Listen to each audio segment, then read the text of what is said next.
दोस्तों ये है सैमसंग क्रिस्टल विस्टा प्रो 2025 का एडिशन जो बेहतरीन पिक्चर क्वालिटी, डिसेंट कलर्स, बिल्कुल नेचुरल वाले कलर्स के साथ में आता है। स्टैंड साथ में नहीं दिया गया था, मैंने 55 वाला स्टैंड इसमें लगा दिया है। वॉल माउंट आपको साथ में मिल जाता है, प्लास्टिक डिजाइन के साथ आता है, ठीक है, इतना आप मैटर नहीं करता।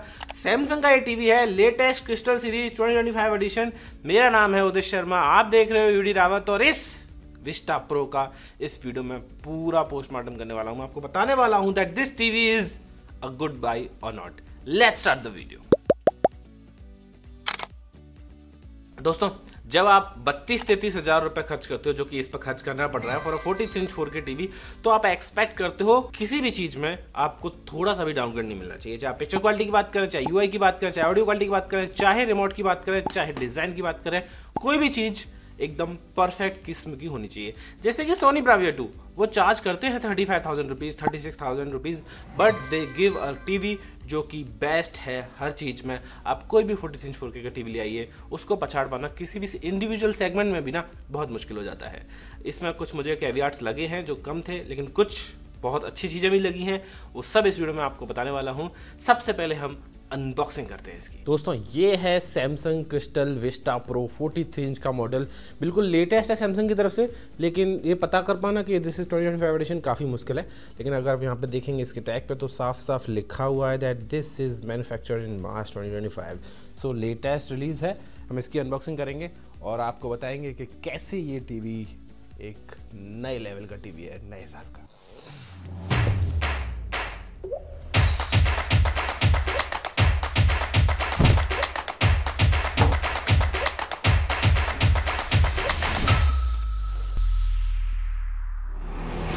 दोस्तों let's talk about inbox accessories. ये पूरा पैकेट मिलता है, इसमें जो जो सामान है मैं आपको एक एक करके बताता हूँ। सबसे पहले आपको मिल जाती है एक डिटैचेबल पावर कोड सैमसंग की, जिस पर प्रॉपर सैमसंग की ब्रांडिंग है। तो जब आप इसे यूज़ करेंगे तो आपको खतरा नहीं है कि बाई चांस अगर आपकी केबल ये ख़राब हो जाती है तो ये कैन ईजिली रिप्लेस इट, आपको टीवी ओपन करने की ज़रूरत नहीं पड़ेगी। एक मिल जाता है आपको सिंपल यूज़र गाइड, जिस पर लिखा हुआ है सिंपल यूज़र गाइड, एंड इसके पीछे ही आपको एक और पेपर वर्क मिलता है जो कि एक साउंड डिवाइस कंपेरिजन चार्ट है, जिसमें काफ़ी सारी चीज़ें लिखी हुई हैं, कैसे कैसे आपको साउंड वगैरह कनेक्ट करना है, और एक स्मार्ट रिमोट को यूज़ करने वाला पेपर भी मिल जाता है। There is a lot of paper work here. This is a warranty card. मेरे को समझ में नहीं आता जब इनवॉइस से वारंटी मिलती है तो इस वारंटी कार्ड का क्या यूज़ है, पर कोई नहीं, जब है तो है, कोई दिक्कत नहीं। एक मिल जाता है आपको 90 डिग्री एंटीना एडेप्टर, जिसके जरिए कभी कभी अगर आप एंटीना कनेक्ट करना चाहते हैं तो आप उसे 90 डिग्री पे इजीली कर सकते हो केबल को राउट करने के लिए। और एक मिल जाता है आपको सैमसंग का smart solar remote. This is the best remote Samsung have ever produced and this is just amazing. आप इसे पीछे से ईजिली, मतलब लाइट होगी रूम में तो चार्ज होता रहेगा। साल 2 साल में अगर मान लो नहीं भी हो पाता है तो नीचे आप देख पा रहे होंगे एक टाइप सी का पोर्ट। आप इस टाइप सी के पोर्ट के जरिए अपनी आईफोन या सैमसंग की केबल या फिर कोई भी केबल टाइप सी है इसे चार्ज कर सकते हैं। आपको उसमें देख रहे होंगे Samsung TV plus, Netflix, YouTube and prime video की 4 हॉटकीज मिल जाती हैं।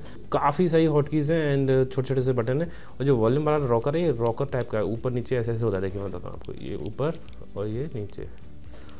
ऐसे ही चैनल का भी है, आप इसी से सेटअप बॉक्स को कंट्रोल कर सकते हो। ऊपर आपको कलर, नंबर और सेटिंग का बटन मिल जाता है, माइक का बटन मिल जाता है, पावर का बटन मिल जाता है। तो इट्स जस्ट अमेजिंग, डीपैड भी है and it's very clicky also. So everything is just fine about it. छोटा सा रिमोट है, बहुत स्लीक रिमोट कहूँगा मैं। Thums up. दोस्तों पोर्ट्स की बात करें तो इसमें आपको 3 HDMI के पोर्ट मिल जाते हैं एंड एक USB का पोर्ट मिलता है सबसे टॉप पे, एक एंटीना इन एंड एक डायरेक्ट वाला जो जिससे डिश टीवी वगैरह कनेक्ट करोगे वाला इन पोर्ट मिल जाता है। तो काफ़ी सही है, पोर्ट्स में कोई इशू नहीं है। एंड इस टीवी में आप डिश टीवी और GTPL डायरेक्टली कनेक्ट कर सकते हो। इसमें in built set top box दिया गया है, that is an good feature. हम टेस्ट आउट नहीं कर पाए बिकॉज वो एंटीना लगा के जाते हो, इतना हमें करवाना नहीं था काम, बट हाँ ये फीचर है। पोर्ट्स के बारे में बता दिया, इनबॉक्स एक्सेसरीज हो गया, let's do some peels and UI, audio video quality, सब की बात करने के बाद आखिर में आपसे मिलेंगे। Let's have some peels, that's it, just joking, थोड़ी सी और है।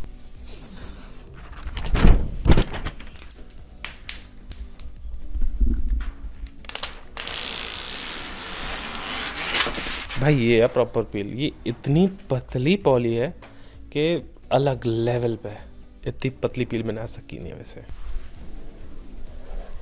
दोस्तों ये है Samsung Crystal Vista Pro 2025 edition और हम इसका कर रहे हैं UI का टेस्ट। सैमसंग का टाइजन OS काफ़ी लाइट रहता है वैसे तो, टीवी जल्दी स्टार्ट हो जाता है, सब कुछ बढ़िया है। ऐप्स भी ज़्यादा टाइम नहीं लेते हैं अगर स्टार्ट करते हैं तो, it's take a decent time. Tizen OS एक लिनक्स बेस्ड ऑपरेटिंग सिस्टम है जो कि काफ़ी फास्ट रहता है, बहुत ज़्यादा हैवी ओएस नहीं है एंड्रॉयड गूगल टीवी की तरह। बट इस साल, मतलब इस साल की बात कर रहे हैं ना, इस साल के इस टीवी में I feel a little bit of difference, जो कि 2-4 सेकंड एक्स्ट्रा लग रहे हैं। एंड मुझे पता नहीं, हो सकता है नया का नया टीवी हो या फिर मेरा यूनिट डिफेक्टेड हो, but I see a little bit of lag जब कभी, मतलब 2-4 सेकंड एक्स्ट्रा लग रहे हैं जो ऐप स्टार्ट करने में बात करेंगे, या फिर जब मैं कुछ सेटिंग्स वगैरह खोलता हूँ, तो ऐसा मैंने फील किया है अभी तक। बाकी हो सकता है कि 1-2 दिन चले टीवी सारे, इसमें स्मार्ट हब अपडेट होने का कुछ आ रहा है, शायद वो अपडेट हो जाए, उसके बाद वो ठीक हो जाए। देखो अभी मैंने कुछ खोला है, मेरे को पता भी नहीं क्या खोला है, but it took decent 3 seconds. अब ये चीज़ का इशू लग रहा है मुझे। बाकी सेटिंग्स में थोड़ा सा चेंज कर दिया है इन्होंने, एडवांस फीचर्स ये सब आप जो आ रहे हैं। पहले फुल सेटिंग्स खुलती थी, अभी ऐसा आ जाता है। आप सैमसंग अकाउंट मेरा यहाँ पे आ रहा है, अपडेट नाउ का ऑप्शन आ रहा है, कुछ क्या अपडेट नाउ है ये पता नहीं, सॉफ्टवेयर अपडेट है शायद, कोई सॉफ्टवेयर अपडेट आया होगा, हो सकता है। चेकिंग फॉर अपडेट, कोई update, do you want to search the connected USB device for update files, no, अभी हमें ऐसा कुछ नहीं करना है, अभी अपडेट है नहीं। वैसे हमने चेक किया था 9:15 बजे के आसपास, कुछ आधा घंटे के पहले के around, there are no new updates. तो अपडेट भी नहीं है, फिर भी थोड़ा सा अगर ऐसा लैग वैग हो रहा है तो वैसे देखो रिव्यू में और मालूम पड़ जाएगा। एक आध बार ही हुआ है, वो भी यूएसबी के साथ ही हुआ है, जब यूएसबी लगा रहे थे, हो सकता है यूएसबी पेन ड्राइव ख़राब हो मेरा, बाकी बरोबर चल रहा है टीवी। सारे ऐप्स आपको मिल ही जाते हैं, एलेक्सा का सपोर्ट है, और यहाँ पर डेली प्लस का सपोर्ट मिल जाता है, एंड कंटेंट आप यूनिवर्सली सर्च कर सकते हो। डेली प्लस इज़ बेसिकली थोड़े बहुत कंटेंट आपको, स्मार्ट थिंग्स और वो सब जो 2-4 चीज़ें हैं वो आप एक्स्ट्रा देख सकते हो। स्मार्ट थिंग्स के जरिए आपने, इसमें एक चीज़ मुझे अच्छी लगी, जब सेटिंग्स में आप जाते हैं ना, जब कुछ देख रहे हो आप, तो यहीं पर रिंग माई फ़ोन का ऑप्शन भी आ जाता है। That is very good. कोई कंटेंट देख रहे हो, आपका फ़ोन खो जाता है, तो आप बस रिमोट से रिंग माई फ़ोन कर देंगे तो आपका फ़ोन रिंग हो जाएगा, आप ढूंढ सकते हो। तो सारी चीज़ें अच्छी डाल दी हैं उन्होंने। अभी जो बेहतरीन चीज़ मुझे लगी कि इस टीवी में built in set top box मिलता है। मैं इस सैमसंग टीवी प्लस की बात नहीं कर रहा हूँ जिसमें कुछ चैनल फ्री मिल जाते हैं, 100+ लाइव टीवी फ्री चैनल्स, ये तो हैं ही, लेकिन इसमें डिश टीवी प्लस और GTPL का ऐसा सेट टॉप बॉक्स इसमें बिल्ट इन है। और आपकी स्क्रीन पर मैं दिखा रहा हूँ बी रोल का टाइप का, जो हमने स्टार्ट किया था वो ऑप्शन आया था। ऐप भी है प्रॉपर, बहुत सही है। Set top box built in आपको इस टीवी में मिल जाता है, जिस फीचर के मैं एटलीस्ट 1500 से 2000 रुपये एक्स्ट्रा देने के लिए तैयार हूँ, अगर सेट टॉप बॉक्स का कलेक्टर मेरे टीवी यूनिट में या मेरे घर में नहीं हो रहा है तो। देखो अभी हल्का सा लैग मेरे को फील हुआ, मैं आपको वापस थोड़ा सा दिखाता हूँ, रिवाइंड करके। हल्का सा मुझे लैग फील हुआ, ये लैग थोड़ा आ रहा है, अब पता नहीं क्यों आ रहा है, मे बी शायद अपडेट हो जाके सही हो जाए, या फिर नए अपडेट में कुछ बग्स हैं, पर ये अपडेट में थोड़ा सा लैग मुझे फील हो रहा है। एंड आई बिलीव ये सॉर्ट कर लेगा सैमसंग, बिकॉज सैमसंग के टीवी कभी लैग नहीं किए हैं आज तक इतने सालों में। बाकी और चेकआउट करेंगे, रिव्यू करेंगे तो मालूम पड़ेगा। ओवरऑल यूआई का एक्सपीरियंस 9 आउट ऑफ 10 कहूँगा मैं, बिकॉज कुछ खास नया लाया नहीं है सैमसंग पिछले साल से। वो विजन AI वाला टीवी जो 55 इंच वाला है, उसमें 1-2 फीचर्स एक्स्ट्रा जरूर आए हैं, पर इसमें मुझे ऐसा कुछ खास अभी तो लगा नहीं है। विजन AI वाले फीचर्स वही हैं, सब टाइटल वगैरह, कुछ कंटेंट देख रहे हो तो उसका डायरेक्ट वगैरह, वो इसमें टीवी है, इस वाले में है नहीं ऐसा कुछ, लेकिन जब होगा थोड़ा सा और आपको बता देंगे। Thank you very much, UI is very good, मेरे हिसाब से थम्स अप है। दोस्तों यहाँ पर हम कर रहे हैं पिक्चर क्वालिटी का test of Samsung Crystal Vista Pro, and you are seeing amazing colours, amazing natural colours. ऐसा नहीं है कि बहुत ज़्यादा पंची कलर्स हैं आपके चेहरे पर फेंक के मारे जा रहे हैं कलर्स, ऐसा नहीं है। You are seeing decent colours, and जहाँ पे थोड़ी सी ब्लैक स्क्रीन आती है ना ऐसे बैकग्राउंड में, यहाँ पर मुझे लगता है थोड़ी सी ब्राइटनेस कम कर रहा है टीवी, वैसे ताकि ब्लैक कलर्स और अच्छे दिखें, कॉन्ट्रास्ट को और अच्छे दिखाने की कोशिश की गई है। कुल मिला के जो प्रोसेसिंग है टीवी की वही ओ हो बहुत मस्त ब्लैक लेवल्स हैं, और ये डायनेमिक पे सेट है, मैं आपको सेटिंग्स में दिखा सकता हूँ। जैसे हम सेटिंग्स दबाएंगे, अभी खुल नहीं रहा है, ये भी सीन है इनके, कभी खुलता है कभी नहीं खुलता है, लेकिन मुझे मालूम है ये डायनेमिक मोड पर सेट है, और आपको मुझे भरोसा करना पड़ेगा मेरे पे इस बात के लिए तो। And I am seeing decent colours, अब एवरेज कलर्स। मैं अगर पर्सनली इस टीवी को यूज़ करूँगा तो मैं 10 से 20% सैचुरेशन को बढ़ा लूँगा, ताकि थोड़े से और पंची कलर्स, रेड्स मुझे ज़्यादा अच्छे लगते हैं सैचुरेशन के। पर हाँ, 9.5 आउट ऑफ 10 ओवरऑल। कॉन्ट्रास्ट बहुत अच्छा है, ब्लैक लेवल्स बहुत अच्छे हैं, definitely one of the best 43 inch 4K के पैनल इसमें लगा हुआ है। प्रोसेसिंग बहुत अच्छी होती है, अगर आप फुल HD या HD का कंटेंट देखेंगे तो वो अपस्केल होकर 1440p तक आराम से अपस्केल कर देगा। 4K में अपस्केल करना मुश्किल होता है, पर 4K इश दिख जाएगा। एंड 4K का कंटेंट देखेंगे तो काफ़ी अच्छी डिटेल्स दिखेंगी इस टीवी में, आपको डिटेल्स में कोई इशू नहीं आएगा, शार्प कंटेंट दिखने वाला है। मेरे हिसाब से definitely a TV to check out for. Best of the best picture quality मैं इसकी नहीं कहूँगा, because I have seen Sony Bravia. देखो ये इस वाले सीन को हैंडल करना बहुत मुश्किल है काफ़ी टीवीज़ के लिए, हमने काफ़ी टीवी में इसको टेस्ट किया है इस वाले सीन को, एंड थोड़ा सा ना ब्लोन आउट हो जाता है, सफ़ेद सफ़ेद लग जाता है चेहरा, बट इस वाले टीवी में काफ़ी सही लगा। क्योंकि वो ब्राइटनेस को बहुत अच्छे से हैंडल कर रही है। अब ये भी कह सकते हैं कि ब्राइटनेस कम ही है टीवी की, पर ब्राइटनेस को हैंडल करना भी मुश्किल होता है।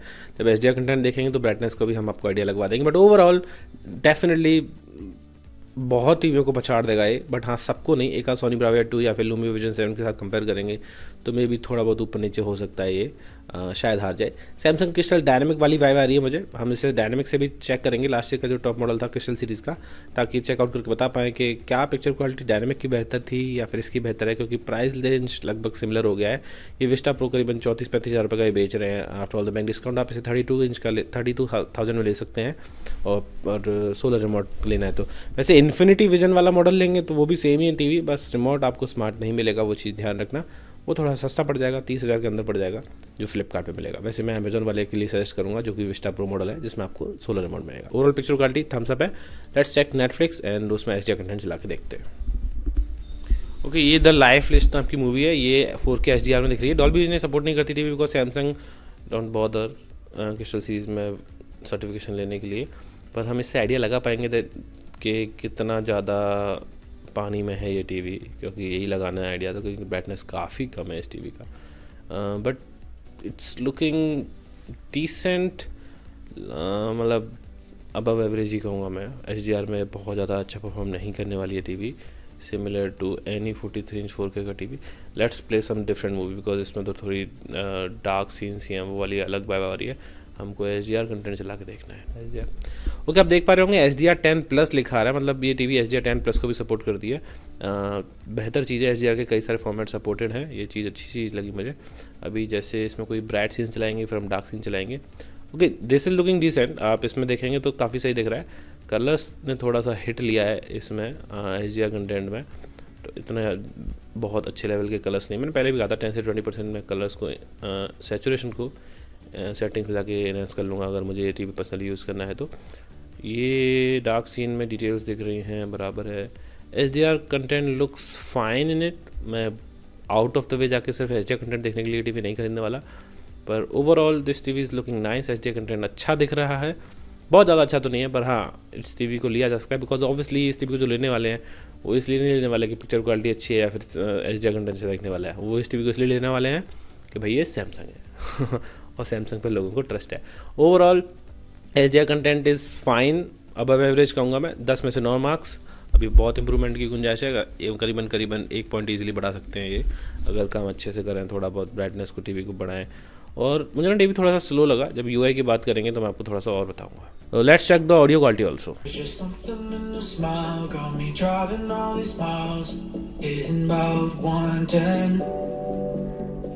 Yeah, just say the words to me, 'cause I just want you close to me.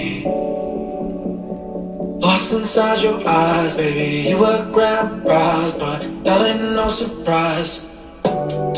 Can I take you out for a night? Show you how to have a good time. Give you what you need, give you all of me. दोस्तों overall audio की बात करें तो 20 वाट की audio, Samsung के speakers हमेशा से अच्छे रहे हैं, बिल्कुल भी डिस्टॉर्ट नहीं करता है। आप चाहे 100 तक भी ले जाएं इस टीवी को। वॉल्यूम बहुत ज़्यादा लाउड नहीं है, but loud enough for a big room of 200 square feet, 250 square feet आराम से चल जाएगा। 50-60 से आप ऊपर आवाज़ कभी करने वाले नहीं हो, पर हाँ ये है कि पूरा पार्टी वाला काम नहीं होगा इसमें, और 100 तक भी आवाज़ डिस्टॉर्ट नहीं करती। That is a very good thing. Samsung भले कम वॉट के स्पीकर लगाए 20 वाट के, लेकिन क्वालिटी स्पीकर्स लगाता है, ये बात तो है। ये क्वालिटी डिस्प्ले लगाता है, पर बात यही है कि वही स्पीकर्स, मुझे तो लगता है कि पैनल और स्पीकर सब कुछ वही लगा देता है, बस सॉफ्टवेयर अपडेट कर देते हैं, थोड़ा बहुत प्रोसेसर वगैरह बदल देते हैं। शायद पैनल में कोई चेंज होता हो, बट लगभग सिमिलर से ही रिजल्ट आते हैं। 19-20 का ही फ़र्क रहता है। तो लास्ट ईयर का मॉडल है, इसमें ये वाला मॉडल है, ज़्यादा फ़र्क मुझे ऐसा फील तो नहीं हुआ, बट हाँ 10-15% इटरेटिव अपडेट्स होने चाहिए। अगर उतने हैं तो आई थिंक ठीक है। नए साल का मॉडल है, हमेशा नए साल का मॉडल लेना चाहिए, 2-3 हज़ार रुपये की बात होती है तो।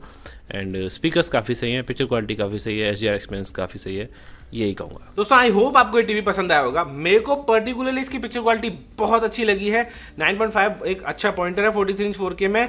डेफिनेटली सोनी ब्राविया 2 और मे बी लूमी विजन 7 का भी टेस्ट आउट किया नहीं, लेकिन हाँ मे बी एक आध टीवी होंगी जो इससे बेटर आपको दे दें। चूंकि एक क्वांटम डॉट नहीं है, लेकिन फिर भी आपको कलर्स बहुत अच्छे देखने को मिल रहे हैं। साउंड क्वालिटी परफेक्ट लेवल की है, अमेजिंग किस्म की कह सकते हो आप, कोई भी इशू नहीं आएगा आपको picture quality and audio quality में। यूआई में थोड़ा सा लैग मुझे फील हो रहा है डेफिनेटली, जब हम पेन ड्राइव कनेक्ट करते हैं तो पेन ड्राइव भी थोड़ा स्लो चल रहा है। I have tested it out with other pen drives also, but थोड़ा बहुत इशू आ रहा है because of that USB 2.0 board. Maybe हम हाई क्वालिटी रेट पर कंटेंट चला रहे हैं, इस वजह से हो रहा है। बट हाँ, देयर इज थोड़ा बहुत लैग वाला इशू, वो बहुत ज्यादा हैवी सॉफ्टवेयर हो गया, और शायद इन्होंने चिप जो है इनकी जो प्रोसेसर है जो अपना लगाते हैं सैमसंग क्रिस्टल प्रोसेसर वाला 4K वाला प्रोसेसर, वो इतना अपग्रेड नहीं किया है। बट हाँ, जो मेरे पास एक और सैमसंग का टीवी है इसके साथ लॉन्च हुआ है, जो है सैमसंग QE-F1, जिसकी अनबॉक्सिंग भी आपको मिल जाएगी, 55 इंच का मॉडल। उसमें ऐसा कोई इशू नहीं आया, तो सॉफ्टवेयर का इतना इशू नहीं है। मुझे लग रहा है इसमें जो चिप लगा दी है वो थोड़ी सी अंडर पावर्ड रह गई है इस बार, बट मे भी शायद अपडेट्स के साथ वो इस चीज को फिक्स कर दे। वैसे ऐसा नहीं है कि नॉर्मल यूजर्स में कोई दिक्कत आ रही है, बहुत ज्यादा मतलब 100 में से 1 सेकंड के लिए हल्का बहुत लैग आता है, बाकी ऐसा कोई खास इशू नहीं है। सैमसंग लवर्स के लिए टीवी बहुत सही है। एक छोटे से जो कैवियर्स मैं बताया था, कौन सा बताऊंगा, वो है डिजाइन। प्लास्टिक बैक डिजाइन है और काफी मोटा टीवी है, जबकि आप बात करें सैमसंग क्रिस्टल डायनामिक की, वो काफी पतला टीवी था। एंड वो डेफिनेटली इससे अबव सेगमेंट का टीवी है। अगर क्रिस्टल सीरीज में लेना चाह रहे हो तो डायनामिक लगभग सेम प्राइस में मिल रहा है, तो 2-3 हज़ार 4 हज़ार रुपए ऊपर देकर अगर आप डायनामिक ले सकते हो तो सैमसंग क्रिस्टल डायनामिक जरूर ट्राई करना। वो भी अमेजॉन पर उपलब्ध है, डिस्क्रिप्शन में लिंक दिया हुआ है। मेरे पास पर्सनली वो टीवी है, हम दोनों टीवियों का एक कंपेरिजन भी आपको जल्दी ही लेके आएंगे। वो थोड़ा काफी पतला हो जाता है, ठीक है, सॉफ्टवेयर 1 साल पुराना वाला मिल जाएगा सैमसंग का, लेकिन पिक्चर क्वालिटी भी थोड़ी सी शायद इनहेंस होके ही मिलेगी, ऐसा मुझे लगता है। बाकी हम टेस्ट आउट करेंगे। एंड डिजाइन उसका बहुत सॉलिड है, और स्टैंड भी साथ दे देते हैं, ये तो स्टैंड भी साथ नहीं दे रहे। Samsung if you want like कि हमें थोड़ा सा ना प्लास्टिक कम करना है या फिर ऐसा कुछ करना है तो करो, अच्छे से करो, ठीक है। इतना मोटा प्लास्टिक बैग देते हो ना आप एक्सेसरीज वाला, इतना मोटा प्लास्टिक बैग, उसको फाड़ने में ऐसी हो जाती है हमारी, हम ऐसे खोल रहे हैं, प्लास्टिक निकल रही है। आप उसमें प्लास्टिक कम कर सकते थे, लेकिन नहीं, जो जरूरत की चीज़ है ना स्टैंड, उसको आप हटा देते हो, ताकि आप थोड़े से, कितने का स्टैंड आता होगा आपको मैन्युफैक्चरिंग में, आप 100 रुपये का स्टैंड पड़ता होगा, आप 100, 200, 500 रुपये एक्स्ट्रा ले लीजिए, बट टीवी का स्टैंड इज अ नेसेसिटी। जब मैंने टीवी खरीदा है ना और टीवी ओपन करूं तो मैं अपने टीवी को इस्तेमाल करने लायक होना चाहिए, मुझे इंस्टॉलेशन वाले पर डिपेंड नहीं होना चाहिए, ये मेरा मानना है। लेकिन इसमें स्टैंड ही नहीं है, तो इंस्टॉलेशन वाले का वेट करना पड़ता है कि वो आके पहले वॉल माउंट करेगा तब आगे भैया। और वो जब उनसे मांगते हैं ना कि टीवी का स्टैंड दे दो, तो वो 24 घंटे 48 घंटे बोलते हैं, उसके बाद वो लेके आते हैं। कुल मिला के 3 दिन मेरी वारंटी खत्म हो रही है टीवी की।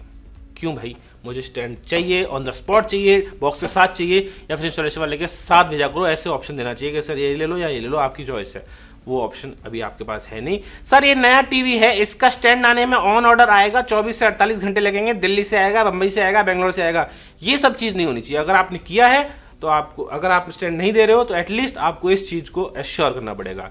If you are watching from Samsung तो प्लीज इस चीज़ का ध्यान रखें। Thank you very much for watching this video guys. अगर आपको वीडियो अच्छी लगी तो hit like, get subscribe. TV शानदार है, ले सकते हो, at not at this price. 30,000 31,000 is a good price, उससे ज़्यादा थोड़ा सा ज़्यादा महंगा हो रहा है ये टीवी। बट हाँ, इसका इन्फिनिटी विजन एक और मॉडल है जिसको आप ले सकते हो फ्लिपकार्ट पे, बट उसमें स्मार्ट रिमोट नहीं मिलेगा, वो थोड़ा सा और फिर वाहियात वाली कैटेगरी में चला जाएगा, क्योंकि आज की तारीख में IR रिमोट लेने का कोई मतलब नहीं है, एटलीस्ट स्मार्ट रिमोट जरूरी है। तो मैं सजेस्ट करूंगा अगर क्रिस्टल सीरीज ही ले रहे हो तो थोड़े बैंक ऑफर्स वगैरह लगा लोगों के 30 से 31 हज़ार में इसी टीवी को लेना, ये ज़्यादा बेहतर है सैमसंग का Crystal Vista Pro. Thank you for watching, bye bye.